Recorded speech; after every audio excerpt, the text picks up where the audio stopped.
The government must introduce emergency legislation to stop MLAs, salaries and expenses. The panel which sets Stormont politicians' pay has said.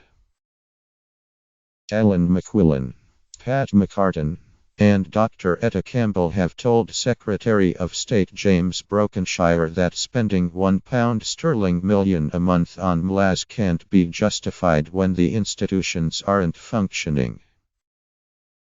They are warning him that public confidence in politics here will plummet if he doesn't take swift action.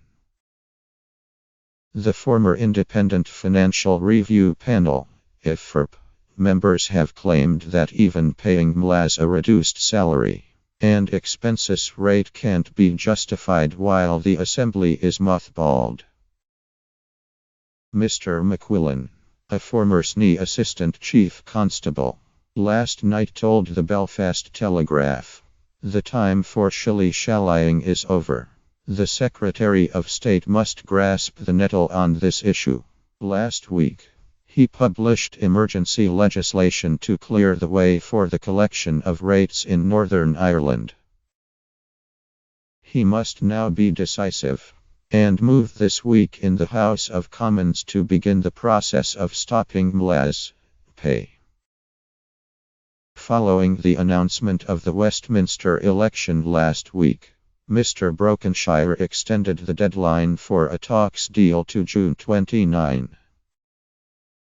Mr. McQuillan said, "We all want the talks to succeed, but if they don't, then the Secretary of State must turn off the tap." MLAs should now be given 3 months' notice for themselves and their staff. That is the maximum statutory period and, I believe, very fair. If there is a deal by June 29, the redundancy notice will of course not come into effect. But serving it now sends a very clear message to the politicians that they can't be paid indefinitely if Stormont isn't functioning. Mr. McQuillan stated that the government couldn't continue to sit on the fence on the issue given the huge amount of public funds involved. MLAs, expenses and salaries are costing us £1 million a month, he said. On top of that, the operating cost of running Stormont in terms of the building and other staff is £2.5 million a month. Given that the institutions aren't functioning, those costs could also be greatly reduced. The government must not continue to spend £3.5 million a month when devolution isn't actually operating. When devolution was suspended in 2002, MLAs continued to receive 70% of their salaries and expenses for the next 5 years. Mr. McQuillan said that must not happen again. The public wants value for money. They are sick of the squabbling and failure to reach agreement on things that can be sorted. People believe that if the politicians can't resolve the issues, then there's no point in having them, he added. Former IFRP chairman Pat McCartan said, "The public mood is quite clear. Nobody wants to keep on paying politicians for a role they aren't fulfilling. Ordinary people are tired and impatient with it all. They are far more advanced than the government in knowing how to deal with the situation. I haven't met a single person who says, 'Keep on paying the MLAs for as long as it takes.'"